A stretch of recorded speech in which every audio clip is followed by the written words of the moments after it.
and the good of British politics. We'll see where this ruling takes us. These are the stories shaping our nation. Chopper's Political Podcast, available now on all platforms. Listen in and stay ahead.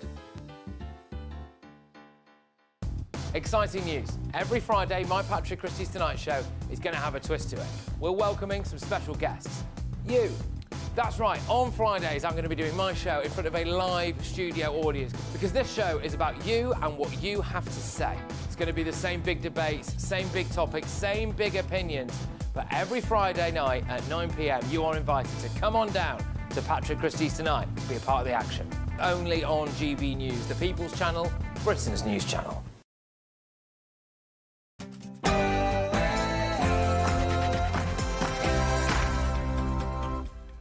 Hello, good evening. It's me, Jacob Rees-Mogg, on State of the Nation tonight. Kemi Badenoch has unveiled her role model for Britain, this man.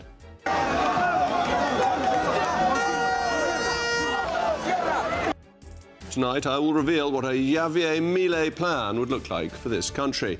Meanwhile, the police have admitted they are not ready for a summer of riots. So how will the government avoid civil unrest over the migrant hotel regime? Hi, how you doing? We're back and we're ready for it all over again. And Jeremy Corbyn has confirmed his new political party will go ahead with his fellow radical leftists. Plus, following yesterday's exoneration over the Libor scandal, I'll be joined by the two men who were wrongly imprisoned for years in what has been a vast miscarriage of justice. State of the Nation starts now.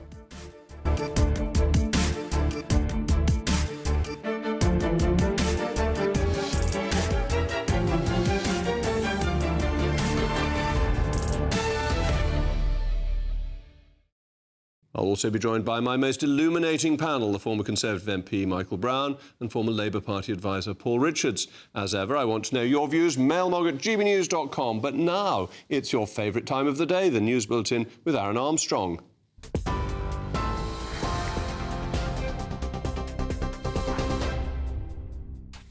Thanks, Jacob. Very good evening to you. Our headlines. The Prime Minister says the suffering and starvation unfolding in Gaza is unspeakable and indefensible. Sir Keir Starmer's confirmed he'll hold emergency talks with France and Germany tomorrow, saying the situation's reached new depths and we're witnessing a human catastrophe.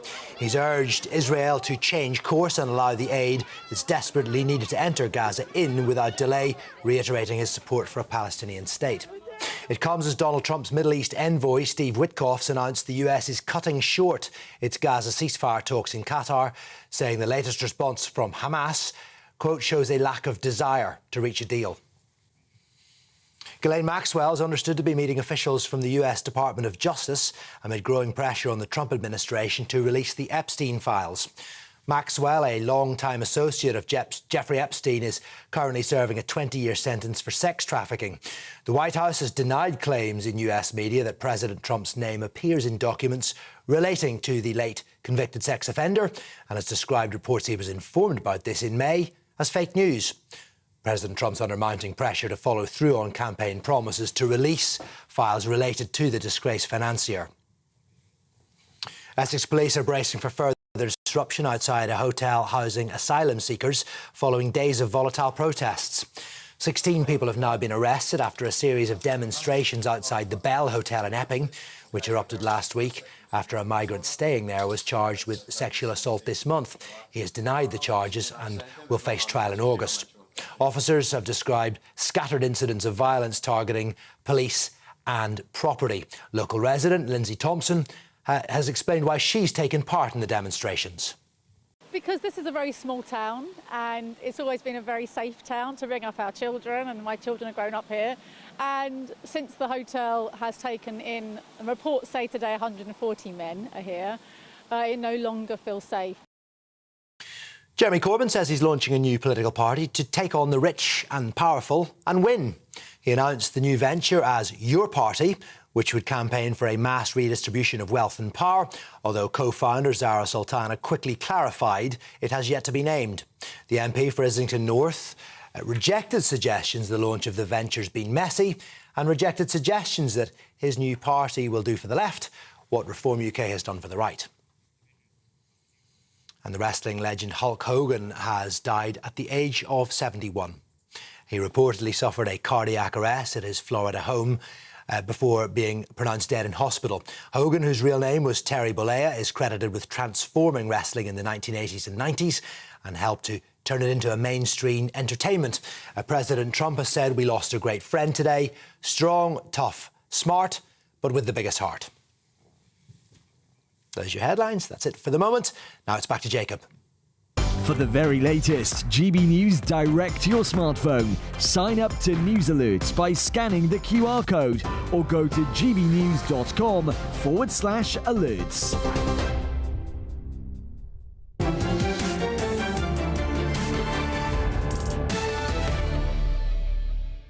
Welcome back to State of the Nation. Britain needs shock therapy. Britain needs this man.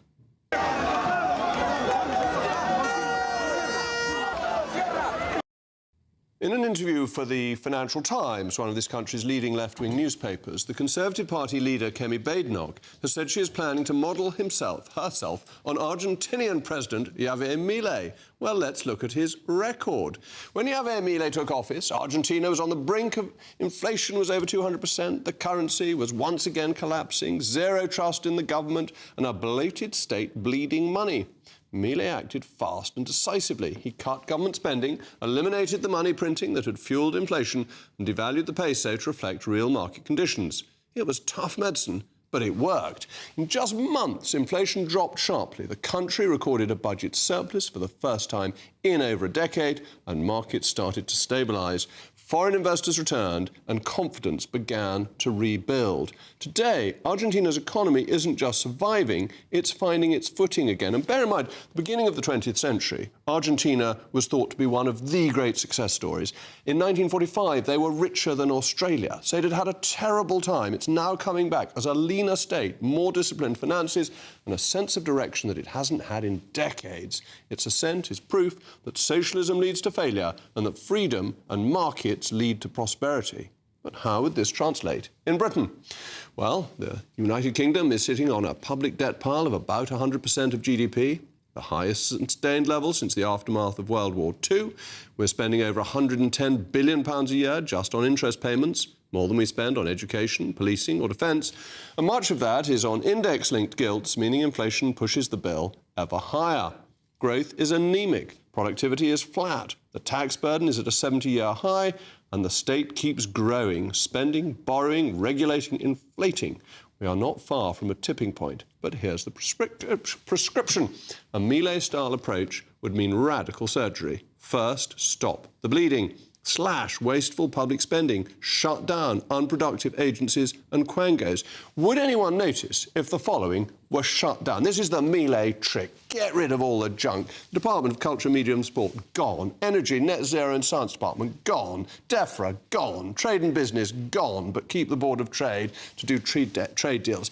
Get rid of the quangos. And just as an hors d'oeuvre, let's get rid of UKRI, ACAS, the FRC, the SBC, the TRA, the LPC, the RPE, the CAC, the GCA, the ORCIC, the PCA, the Arts Council, Ofcom. Let's get rid of Ofcom, particularly the Committee on Climate Change, the Environment Agency, British Wool. Did you know we still had a British Wool quango? The Forestry Commission, and there are dozens of others. This is just the beginning, and they could go, and any residual work handed over to ministers who are accountable. This would save billions, especially if we combined it with a hiring freeze in the public sector.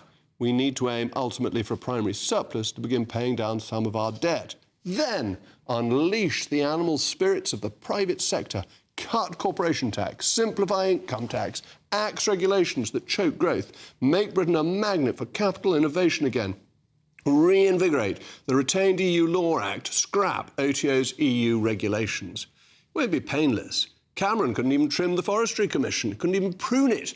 But like Argentina, the UK needs shock therapy, not more slow management of decline. We need to shrink the state, tame inflation, restore economic freedom before we go the way of Argentina prior to Milei. In short, we must stop printing, stop borrowing, stop socialism, and return the UK to its foundations of freedom and capitalism. is the only way truly to end the era of managed decline and restore prosperity to everyone. Now, send me in on your mailmog suggestions, particularly of quangos and government departments that you think should be abolished. mailmog.com. I'm joined now by friend of the programme, former economic confidant to Margaret Thatcher and Conservative Cabinet Minister, Sir John Redwood. John, thank you very much for interrupting your holiday to join me. This is really exciting, isn't it? This is the best thing that Kemi has said so far. Yeah, I think it's a great idea. I think we need to say to our audience here that obviously Britain doesn't have the chronic problems of 270% inflation and the big problem of the excessive deficit, which we've seen being tackled so strongly by Millet. So the good news is we don't have to get rid of anything we actually need. We don't have to be brutal with people who need state support. But as you rightly say, there are huge accretions to the British state.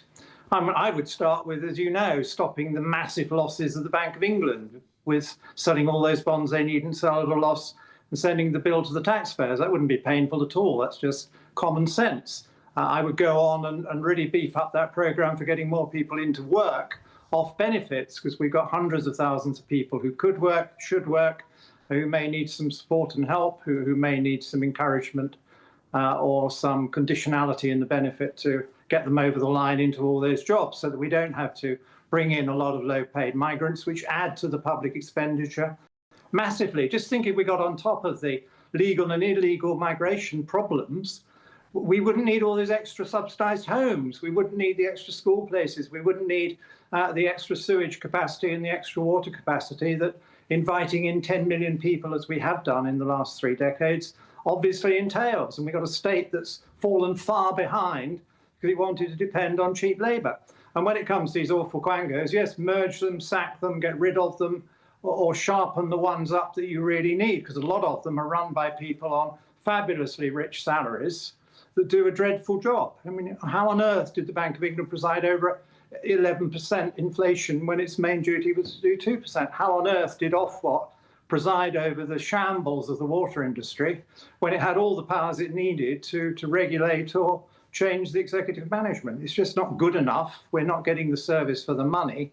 So I share a lot of your passion in wanting to reform the state, just as I helped Margaret Thatcher do by transferring an awful lot of badly run public sector, heavily subsidised businesses into the private sector, gave them competitive challenge, and things started to work. Just think what a great telephone and broadband and mobile system we've now got. We wouldn't have had that if we carried on with the state monopoly. No, that's absolutely right. And the state is taking too much control of people's lives and doing it badly.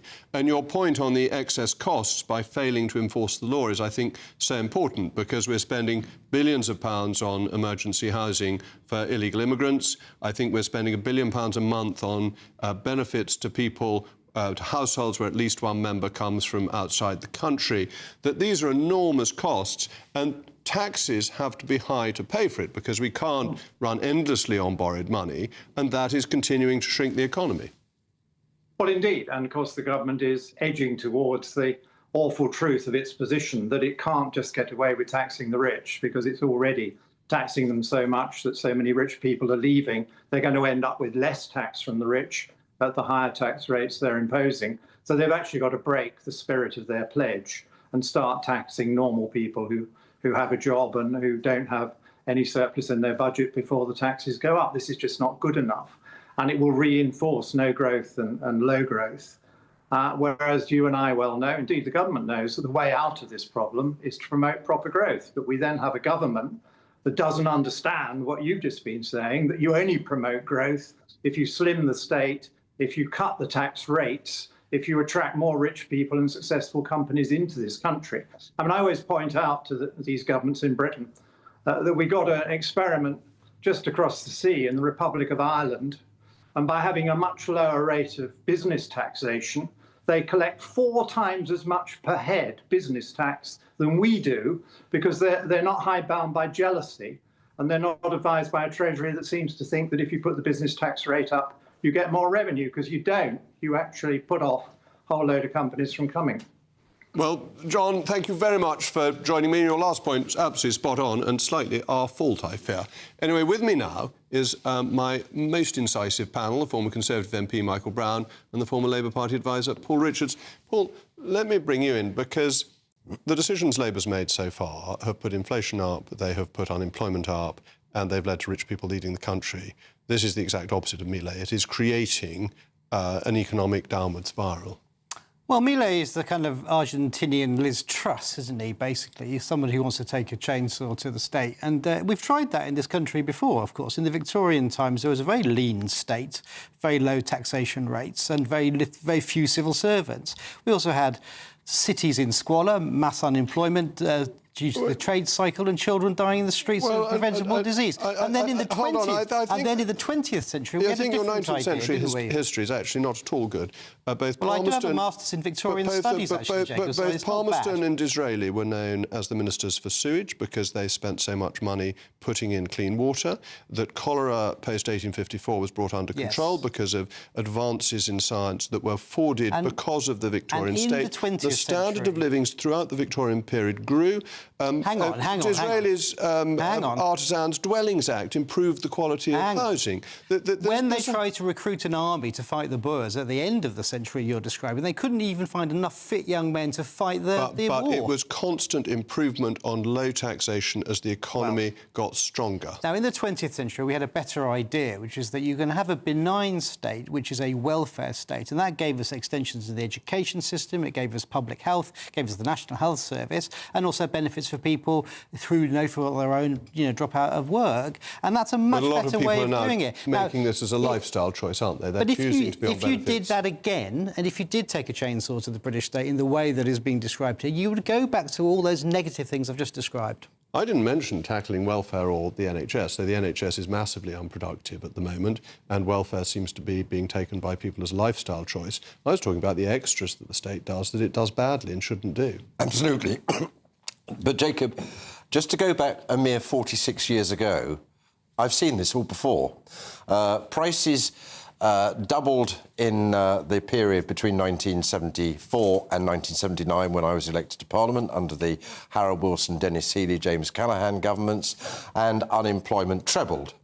And Margaret Thatcher did actually face the same problems that Argentina faced when the present president was elected, and whoever forms the next government in 4 years' time will be facing those problems exactly the same again. Margaret Thatcher when I first got into Parliament, the top rate of tax on unearned income was 98%. The top rate of income tax was 83%. And within 8 years, we got it to two rates of about 30% standard rate, which we eventually got down to 20%, and 40% with the index linking of the personal allowance every single year written into law. The Chancellor of the Exchequer never even had to make an announcement. It was the law of the land, and you had to change the law, which, to be fair to Tony Blair and Gordon Brown and John Major, they never changed that from Margaret Thatcher after she was joined by two Labour MPs, Jeff Rooker and Alton Wise. Yes. But the blunt truth was, we did face these problems. I represented a steel constituency in 1979 with 20,000 steel workers. At the end of my first 4 years, that was down to 10,000. Yes, the price was unemployment. According to the report from the Financial Times in the Times today, the medicine in Argentina is pretty heroic. We may be faced with that. They are having to cut pensions, not restrict the rate of increase, never mind triple lock, never mind single lock.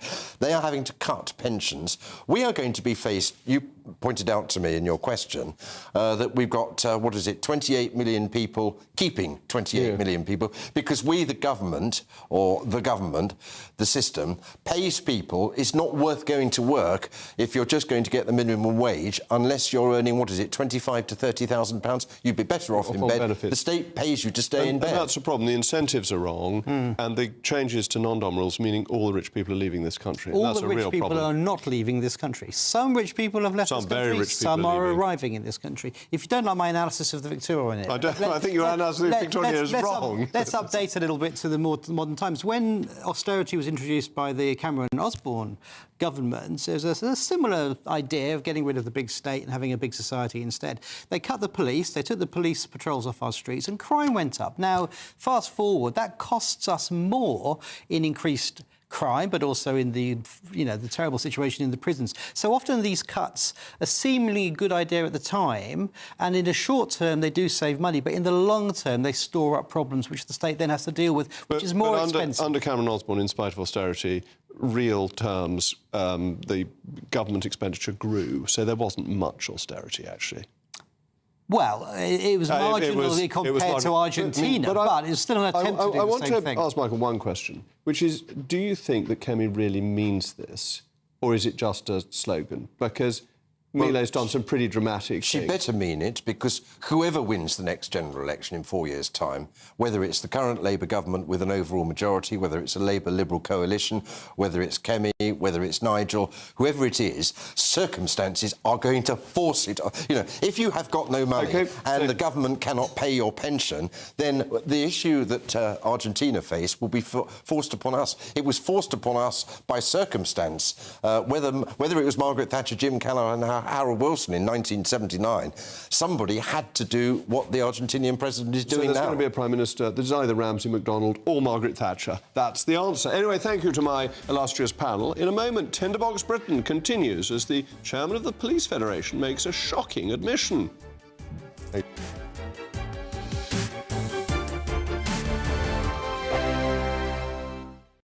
It's Patrick Christie's Tonight, and here we do things differently. It's explaining the absolute madness of this, doesn't it? It's explosive. I mean, this is very good. It's lively. 850. Your government sat there short and it did nothing. It's controversial. And the Middle East has been in turmoil since before I was born. It's everything you need to kickstart your evening. Everyone's had their Weetabix tonight. I love to see it. That's Patrick Christie's Tonight, weeknights from 9 p.m.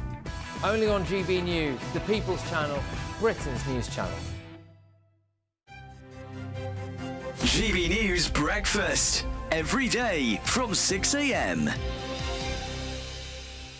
Welcome back to Breakfast. Now, experts are warning that lithium suppliers will not keep up with the demand for electric cars.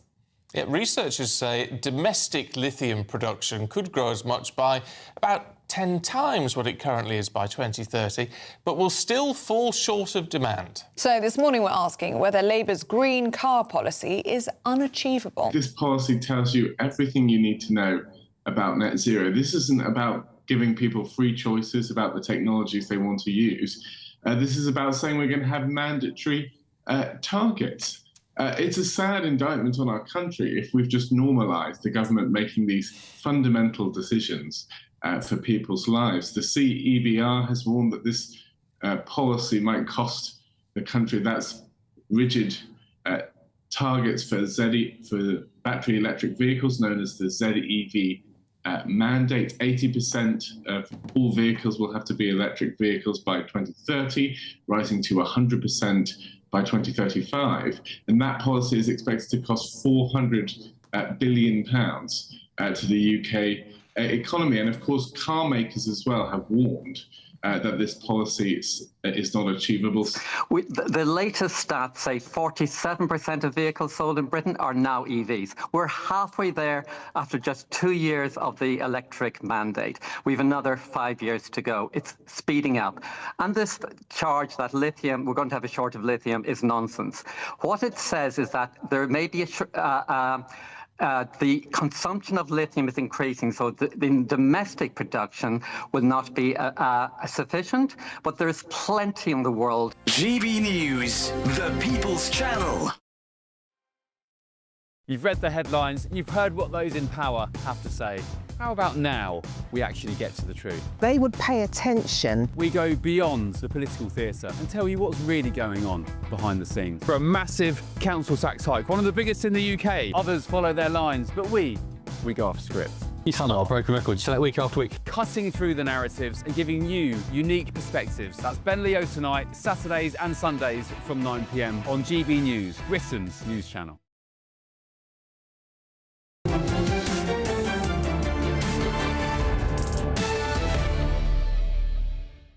Welcome back. Well, we were discussing Miele and Badenoch, and your views have come in the mail mogs. Graham says slash 80% of civil servants and bring an end to public sector pension contributions. Abandoning net zero would alone boost the UK economy more than any other single measure. I agree with that entirely. And John says you missed three key important things. One, vastly reduce the number of practicing lawyers, especially human rights lawyers. It was suggested in the reign of Richard II that should be done. There were too many lawyers in Parliament, so that's a recurring theme of our history. Two, unleash our energy reserves. I agree with this too, to reduce costs and make manufacturing industry viable. And three, I agree with get rid of net zero. The mail mogs are full of incisive intelligence today, so thank you very much.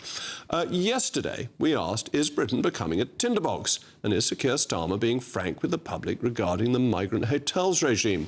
Well, since then, the chairman of the Police Federation, Senior Rosa, has stated the police are simply not ready for a summer of riots. And indeed, the Daily Mail has revealed that illegal migrants are using taxpayers' money to fund their gambling habits. It seems whichever way we turn, tensions are rising, and the government can't seem to get a grip on the discontent.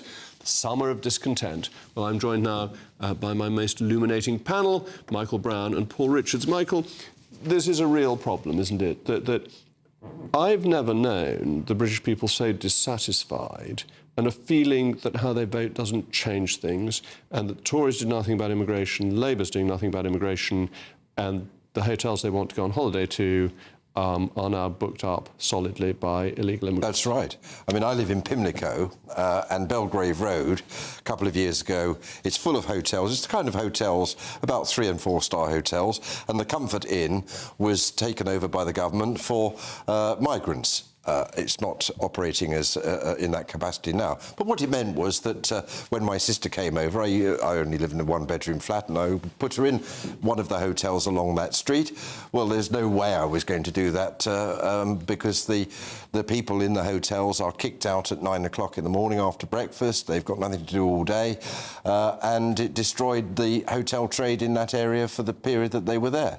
So it's very distressing for the local people. And basically now that you're talking about big hotels like the Britannia hotel chain, who are doing very nicely, thank you, out of it. I mean, they are having a licence to print money. These hotels are in areas which normally would be a tourist area. I think the one in Epping is a chain like that. And this means that the British public, they didn't give permission to the government when they voted in the polling station a year ago for this to happen, or 5 years ago, or 10 years ago. This is just happening without their vote counting for anything. And I think when you get to a situation where there isn't a political party in power that is prepared to listen to them, other than insult them and say, you're all fascists, you're all racist. Of course, I don't for one moment disagree with the fact that anybody making trouble, setting hotels on fire, and things of that sort, of course the police must deal with that. But most of the time, I think you had a lady interviewed at the beginning of the programme. I couldn't hear what she was saying, but she looked to me just like a normal housewife concerned for her child because there is a school nearby in Epping Forest. And if the politicians aren't listening or are averting their gaze or they don't know what to do, well then, of course, the public are driven to taking anti-democratic means. And Paul, Labour said it was going to be able to deal with this, but it didn't have any idea of what it wanted to do. It's now got more hotels than it had a year ago when it said it was going to get rid of them. And there does seem to be a very high crime rate, particularly from Afghani immigrants into this country. And that's frightening people. Well, Jonathan Reynolds was on the news this morning. He's the government minister, cabinet minister, and he was expressing this sense of frustration and tapping into the fact that people are frustrated at the slowness to close the hotels. The government is trying to close the hotels. They are these flashpoints, and they shouldn't be in our community. He also made the point that, there are people with a legitimate right to protest, and we shouldn't diminish that. But Nigel Farage also pointed out there are far-right thugs who are trying to be agent provocateur, and there are, as we know, fascist organisations trying to stir it up as well. So there's a number of different things going on here, and the more we talk up the danger of riots, the more likely it is they'll happen. That's the real danger. And the people I most worry about in this, Jacob, if you don't mind saying, is going to be innocent people who are, annoyed about hotels, who get on the front line of that, who are arrested and charged, and their whole lives will change beyond recognition, may end up in prison as a result of being egged on by people who will have run a mile. Yeah, indeed. That's certainly right to be worried about that. But I wonder if there's a feeling that the Prime Minister has no control over this, that he's not up to speed, that saying to the liaison committee that there was plenty of housing and that they'd been moved into this housing, it's just nonsense, wasn't it? Well, I was watching that live, and I have to say, there was also one of those sort of moments where you think, if I was an advisor still, I'd be thinking, now then, we need to be sort of rowing back on that somewhat. Yeah, quite. There isn't a massive surfeit of available housing, of course. There are some places where you could do this, but the other thing I'd say, you're right, well, two things. One is, I'd go after the profiteering hotel owners. I don't think they should be allowed to make a mint. The one in Eastbourne, which is now being closed, and, they've managed to make a fortune out of this contract with the Home Office. The big chain similarly. It's just not on. Either we should sequestrate some of the money back or do something so they just don't profit from it. And the other, and this will be controversial, is that I would put the people in the hotels to work in some way so that they're not hanging around. Well, they are for the moment for Deliveroo, aren't they? No, but legal work, possibly with high-vis, maybe cleaning up canals or roadsides or picking up litter or painting walls. But work gangs where people could see the migrants actually doing something useful in the community, not just hanging about smoking, which is what happens now. I have a certain grudging acknowledgement of the point that Paul's just made. It's patently obvious that every single migrant that has got here is never going anywhere else other than this country. But Mr. and Mrs. Voter simply see the pictures by your Home Affairs correspondent every day. He's policing Dover with his cameraman, and he's counting them in. And the public are just simply saying 600 every day, 50,000 by the end of this year, track up to the next general election, 250,000, carry on for another 5 years. It's absolutely unsupportable. But the government is all over this. They're not just ignoring it, and I don't think there is a sense that it doesn't matter. Well, they provide a taxi service. I think they know full well in the how toxic this will be at a general election. I think we've got to pull out of the European Convention on Human Rights. Trump's done it by 91% reduction in April, illegal arrivals from the Mexican border. Anyway, thanks to my panel. Shortly, it's the latest blow for the Reverend Sir Keir Starmer. Hi, how you doing? We're back and we're ready for it all over again. Well, there we go.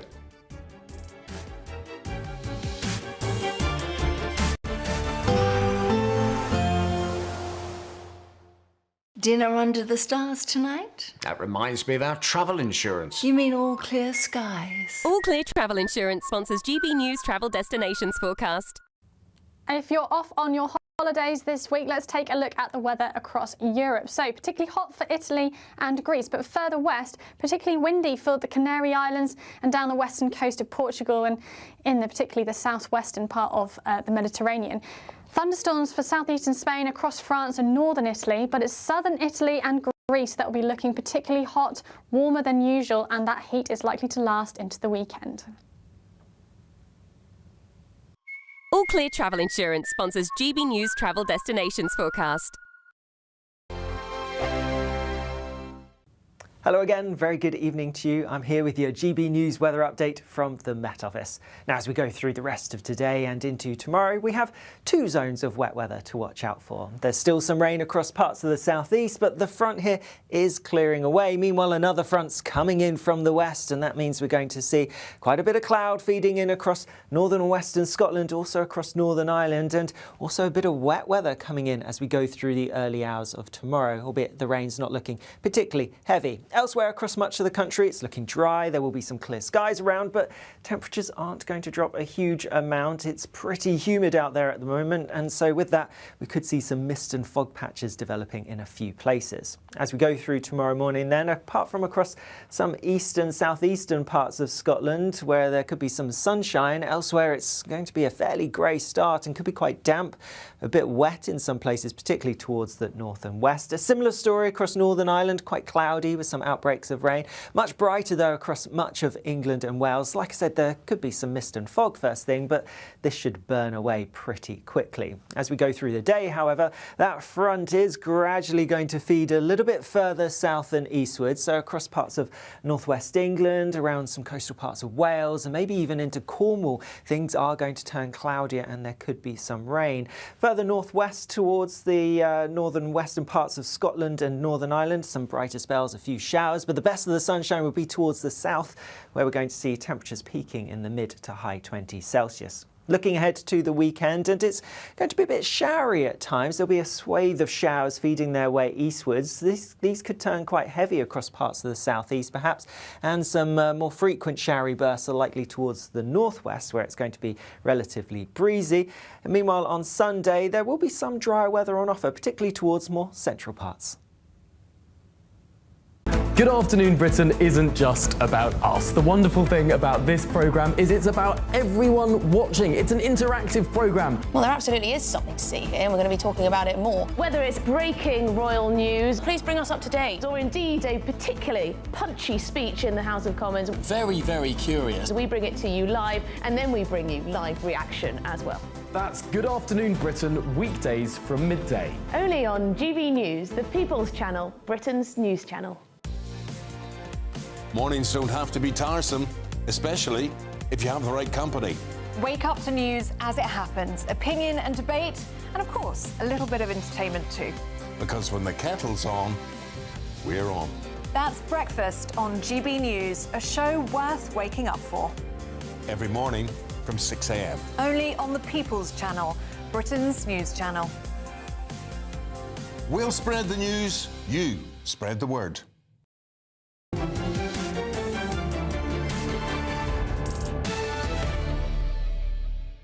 Well, welcome back, and guess who's back? Hi, how you doing? We're back and we're ready for it all over again. Well, it's the one and only Jeremy Corbyn is back, and he has confirmed his new party with fellow radical leftist Zara Sultana will go ahead, and in what could be a significant headache for the Prime Minister. Polling conducted when the idea was first floated suggested the party would split Labour's vote in half. Well, I'm joined now by socialist commentator and founder of Turned Left Media, Curtis Daly. Curtis, thank you very much for joining me. How important is this new party going to be? And is Jeremy Corbyn the man of the future, or is he yesterday's man? Well, first of all, thank you so much for having me on. Really interesting questions there. I think it's definitely true that they pose a threat to the Labour Party. I mean, we've seen polls where they're on 12%, 15%. One poll had this new Jeremy Corbyn Sultana party without even a name tied with the Labour Party. I suppose a question about whether Jeremy Corbyn is the future or yesterday's man. He's clearly still very popular. As I've read so far, 80,000 people have signed up to the party in 5 hours. But obviously he is a bit older, and I personally think he's probably trying to foster in a new generation. So I don't know whether he's going to be like the sole leader for the next 5 years, or he's going to sort of try and become prime minister or anything like that. I think he just wants to use his campaigning skills and maybe usher in a new generation. And obviously Zara Sultana is quite young. So yeah, I do think it's a big headache for Keir Starmer, though. I think that much is true. Because it takes away half Labour's vote, and in the first past the post system, that's completely destructive. It therefore becomes much worse in terms of parliamentary seats. And is there any route back for Jeremy Corbyn and Zara Sultana into the Labour Party? Would that ease the situation, or is any possibility of support for one another for the birds? I honestly don't think there's any way back, and that's not through lack of trying. Look, Keir Starmer said a couple of years ago, a lot of people have seen this video, where he said, look, we've changed the Labour Party, there's the door you can leave. And I think he made so many changes which were so unfavourable to the base of the party. They wouldn't have Jeremy Corbyn back. They certainly don't want Zara Sultana. Keir Starmer's kind of acted like someone who wants all of his MPs to look like him in his own image. So that's not the case. But yeah, you are right in a sense that it would be better for the Labour Party if they actually reached out to their left-wing voters. Of course, they did win a landslide, but let's be honest, it was a loveless landslide. I think it's personally due to the fact that the Conservatives lost the election rather than Labour being particularly popular. And of course, they're now not leading in the polls. Reform are way ahead. So, I mean, I don't know if Jeremy Corbyn will even accept the invitation, but for a long time, I think he wanted to try and reconcile with the Labour Party, and he realised that probably wasn't the case. All right. Well, thank you very much, Curtis, for that analysis. I'm now still got my panel with me, Michael Brown and Paul Richards. Paul, let me come to you first. It was a big mistake to expel Corbyn, wasn't it? Because this is the natural consequence. And you've got to recognise that all political parties that succeed in a first-past-the-post system are coalitions, and they have to have their left and the right within them. So here's a political pop quiz for you, Jacob, OK? What do the following have in common? Oswald Mosley, George Galloway, Arthur Scargill, Ken Loach and now Jeremy Corbyn. Well, a number of them were former Labour MPs. They've all tried to start a party by splitting away from the Labour Party, right? And we have a history, under fast past the post, of this happening. These splinters go off into the wilderness and they end up nowhere. Maybe 1 or 2% of the vote, maybe coming third or fourth in elections, in constituencies. And we have been here before so many times. You could add Roy Jenkins and Shirley Williams, which almost succeeded but didn't. And they've been cabinet ministers. But gave the Tory party enormous majorities in 1983 and 1987. But that's a different phenomenon. This is left splits. And if you get 5 of these guys in a room, you get 6 factions within a day. The splits are inevitable. In fact, you've seen some of the splits today where Corbyn launched the party, but his co-leader wasn't even there. So where's she? This guy just now, Curtis, saying, oh, well, he won't be the leader at the time of the next election. He's already discounted Corbyn for being too old. You know, it's a shambles, Jacob, an absolute shambles. All right, but doesn't it reveal something? Same problem for the Tories with reform. And I think reform is much more sensible than I think a Jeremy Corbyn party is. But that the voters are deeply, deeply fed up because they vote for things and nothing changes. Well, nothing will change for voting for these guys. I mean, but they're now looking for something that is offering more change. Well, we did try this in 2019, didn't we? Jeremy Corbyn did lead a major political party and he went down to the worst defeat since 1935. A lot of the churn of the votes, I think, on the left will actually come from the Greens, interestingly. I think the Greens are the ones who have to worry because a lot of that vote, that sort of Corbynite Green vote, will go to this new political form. They haven't decided what to call it yet. You know, they've put it out to public tender to sort of work out. So I'm, you know, Voting McParty face, yes. Well, Voting McVote face, I was thinking. Voting McVote face. And there will probably, your viewers will probably want to suggest their own names as well. They can send in the mail mogs on that. Yeah.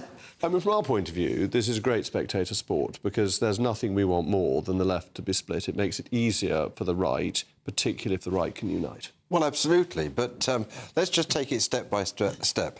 I agree with Paul that the percentage share of the vote nationally that this party is likely to get may be well into only single figures. But there is one big difference between then and now when you were quoting the other examples. Then it was a 2.5 party system. When you've got 5 candidates already standing for major parties in a constituency, a handful of votes away from Starmer for the real Jeremy Corbyn Labour Party, or whatever he's going to call it, the Trotskyist Party, whatever, and all the rest of it. And let's not forget, he will get disproportionate publicity. I mean, Glastonbury must already be on the phone to him to say, are you coming down so that, because we've got, you know, 100,000 people to wave their arms, oh, Jeremy Corbyn, oh, Jeremy Corbyn. And let us not forget, just one quick thing. In 2019, never forget that Jeremy Corbyn, losing disastrously, got more votes than Keir Starmer last year. And, Paul, I wonder if you underestimate Corbyn. In 2017, he had enormous appeal. He ran Theresa May very close, and he had a particular appeal to the young. Well, I think the young voters and, you know, today's 13-year-olds will have a vote at the next election in 3 or 4 years, 4 years' time. But I think, again, that breaks between Nigel Farage's party, it breaks to not voting at all, it breaks to the main parties like ours, and then to the Corbyn party too. But it won't go en masse. Votes for 16 may not be so clever. Anyway, thank you to my most illuminating panel, who I hope have illuminated you all as well as me. In a moment, I will be joined by two men who wrongly served time in prison in one of the most controversial financial scandals in modern history.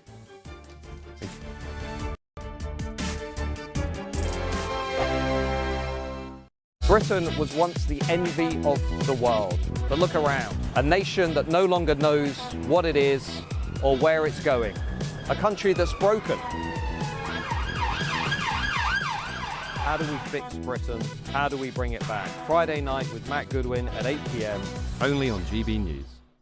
Hi, I'm Michelle Dewberry, and my show is your opportunity to cut through all the noise and dive in headfirst to some robust debates. Ideas clash. Situation, isn't it? No, because the failure is you're deliberately avoiding my point. Nothing's held back, And if you think this is the end of it, wait for more. and we do not shy away from the difficult stuff. Sometimes I want to shake people and say, if only you understood. So join me on Jubes & Co weeknights at 6 p.m. only on GB News, Britain's news channel.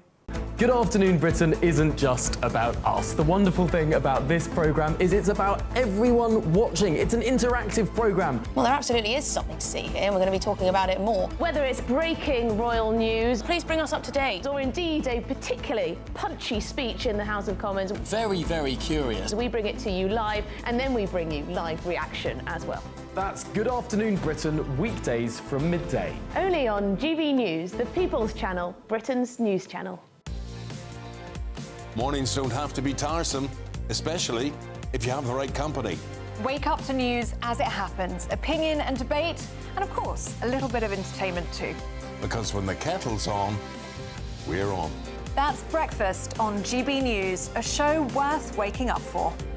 Every morning from 6 a.m. Only on the People's Channel, Britain's news channel. We'll spread the news, you spread the word. From the school run to the home run, watch a new show for all of Britain. So he can say whatever he wants. A straight-talking show where all voices are heard. And, you know, when are we going to stop talking about smashing the gangs and actually do it? With the stories that matter from every part of our country. There's a bit of a crash landing there for your Chancellor. Bold, fearless and standing up for you. That's me, Martin Daubney, 3 p.m. till 6 p.m, weekdays, here only on GB News. The People's Channel, Britain's news channel. Join me, Nana Okoye, for an informative, interactive news programme with a difference. It's fun. No, he didn't say that, though. I'm so surprised. I think there's an element of truth to that. Join me from 3 p.m. every weekend, only on GB News, Britain's news channel.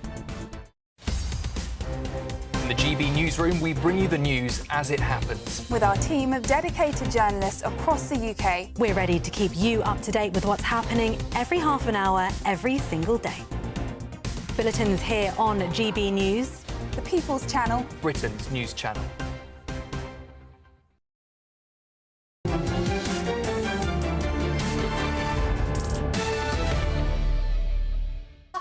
In a moment, I'll be joined by two men at the centre of one of the most controversial financial prosecutions in modern British history.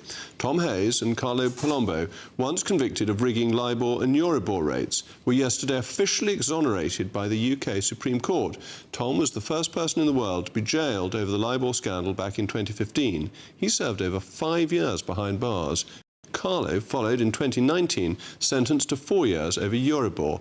Both have maintained their innocence ever since. Now, after years of legal battles, the Supreme Court has ruled that their convictions were unsafe based on flawed legal directions given to the juries at the trial. And with the Serious Fraud Office confirming no retrial, their names are finally and fully cleared. Tom Hayes and Carlo Palombo join me now. Tom, could you briefly explain what Libor is and how it was set when you were trading it? Libor was a benchmark that originated in the 80s to 90s, and it was designed to basically reflect the cost of borrowing between banks in various currencies over various time periods or tenors. And effectively, a number of banks were surveyed. It was established by the British Bankers Authority, which is obviously owned by the banks, run by the banks. The rules were created by the banks. And 16 or 20 banks, depending on the currency, would be surveyed for where they believed they could borrow money in the market at 11 a.m.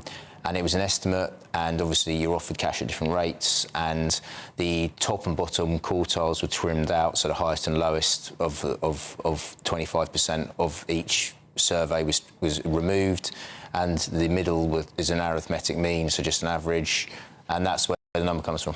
And that then set the price for potentially billions of pounds worth of transactions for the day. So when it started, it was much smaller. It's a bit of a tail wagging the dog. It obviously morphed into something much larger. So the underlying, if you like, cash market was way smaller than the attached transactions for sort of derivatives that exploded later on. And Paolo, what was your role? You were doing Euribor, which is the same thing for the euro, is that basically correct? Yes. And what were you then accused of? What was the allegation against you? Well, again, the problem is that there was this gigantic confusion about what the allegation was.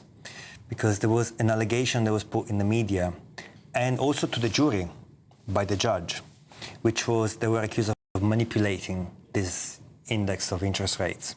And then there was an accusation, there was actually the legal accusation they were facing in court, which had nothing to do with manipulation of anything, but it was an allegation that in choosing the daily rate to submit, obviously, every day there's a number of rates. There are more or less, 2.12, 2.13, 2.14.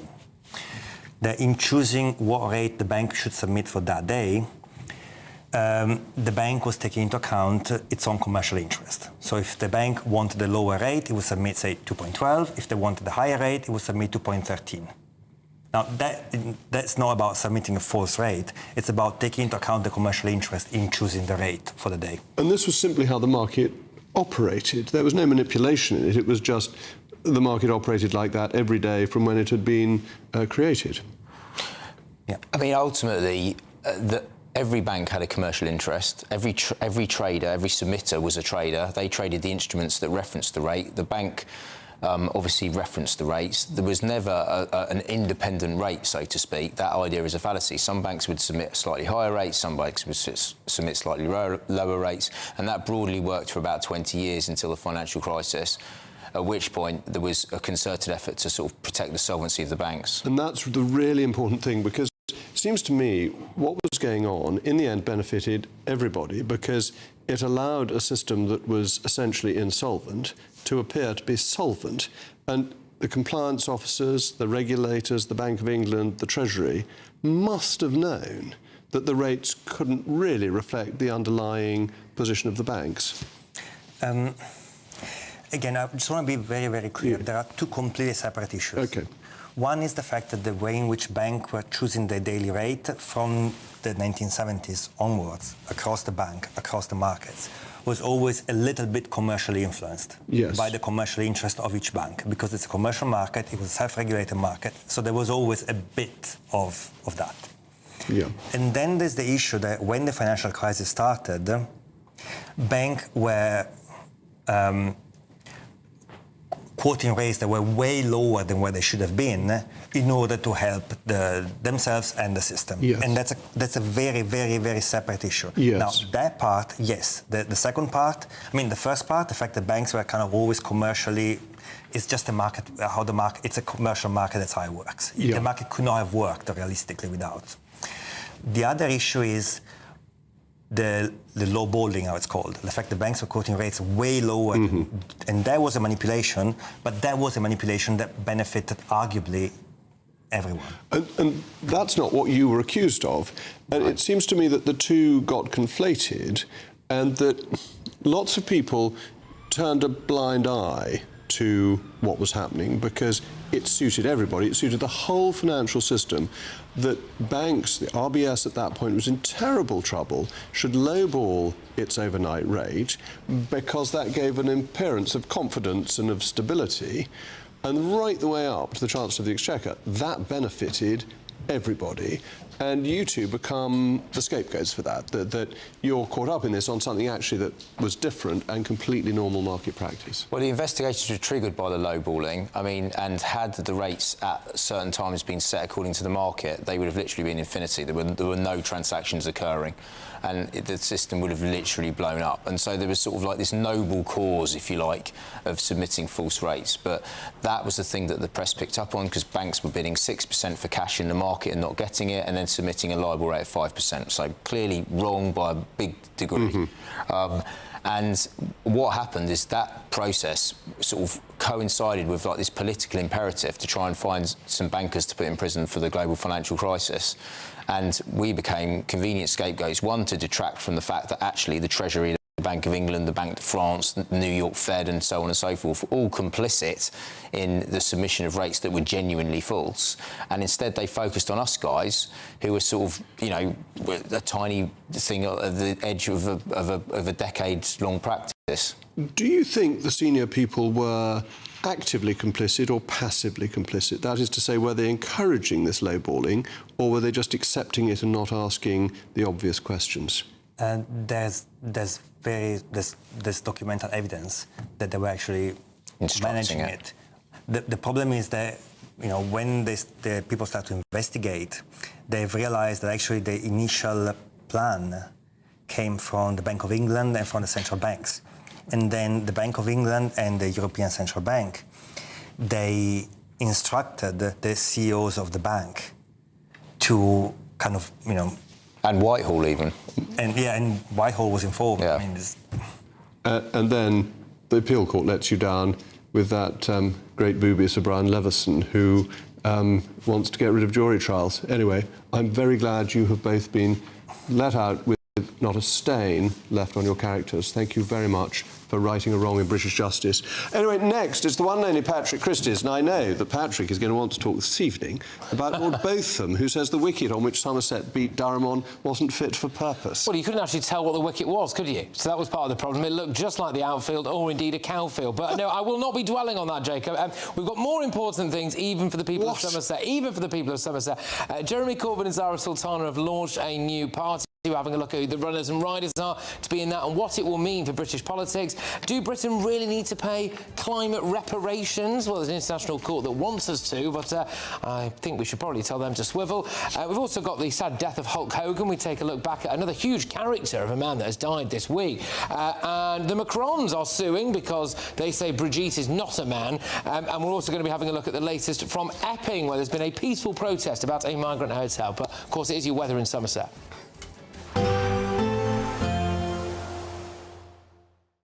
Expect a warm front, moving from the kitchen right through to the rest of the house. Boxed Boilers, sponsors of weather on GB News. Hello again, very good evening to you. I'm here with your GB News weather update from the Met Office. Now, as we go through the rest of today and into tomorrow, we have two zones of wet weather to watch out for. There's still some rain across parts of the southeast, but the front here is clearing away. Meanwhile, another front's coming in from the west, and that means we're going to see quite a bit of cloud feeding in across northern and western Scotland, also across Northern Ireland, and also a bit of wet weather coming in as we go through the early hours of tomorrow, albeit the rain's not looking particularly heavy. Elsewhere across much of the country, it's looking dry. There will be some clear skies around, but temperatures aren't going to drop a huge amount. It's pretty humid out there at the moment, and so with that, we could see some mist and fog patches developing in a few places. As we go through tomorrow morning then, apart from across some eastern, southeastern parts of Scotland, where there could be some sunshine, elsewhere it's going to be a fairly grey start and could be quite damp, a bit wet in some places, particularly towards the north and west. A similar story across Northern Ireland, quite cloudy with some outbreaks of rain. Much brighter though across much of England and Wales. Like I said, there could be some mist and fog first thing, but this should burn away pretty quickly. As we go through the day, however, that front is gradually going to feed a little bit further south and eastward, so across parts of northwest England, around some coastal parts of Wales, and maybe even into Cornwall, things are going to turn cloudier and there could be some rain. Further northwest towards the northern western parts of Scotland and Northern Ireland, some brighter spells, a few showers, but the best of the sunshine will be towards the south, where we're going to see temperatures peaking in the mid to high 20s Celsius. Looking ahead to the weekend, and it's going to be a bit showery at times. There'll be a swathe of showers feeding their way eastwards. These could turn quite heavy across parts of the southeast, perhaps, and some more frequent showery bursts are likely towards the northwest, where it's going to be relatively breezy. And meanwhile, on Sunday, there will be some drier weather on offer, particularly towards more central parts. A positive outlook through the night will power through to a bright day ahead. Boxed Home Battery Storage, sponsors of weather on GB News. £54,321 cash could be yours. Cash that you could spend however you like. It's like having an extra £1,000 each week for a whole year to play with. Someone is guaranteed to win this amazing amount of cash. So make sure that someone could be you. For another chance to win £54,321 cash, text cash to 63225. One entry costs £2.50 plus one standard network rate message. Or text bonus to 63225. 5 entries cost £5 plus one standard network rate message. Go to gbnews.com/win. Entries start at £2.50. Call 0903 686 3232. Calls cost £2.50 plus your network access charge. Or post your name and number to GB14 PO Box 8690 Derby DE1 9TT. UK only. Entrance must be 18 or over. Lines close at 4 p.m. on the 1st of August. Please check the closing time if listening or watching on demand. From the school run to the home run, watch a new show for all of Britain. So he can say whatever he wants. A straight talking show where all voices are heard. And, you know, when are we going to stop talking about smashing the gangs and actually do it? With the stories that matter from every part of our country. There's a bit of a crash landing there for your Chancellor. Bold, fearless and standing up for you. That's me.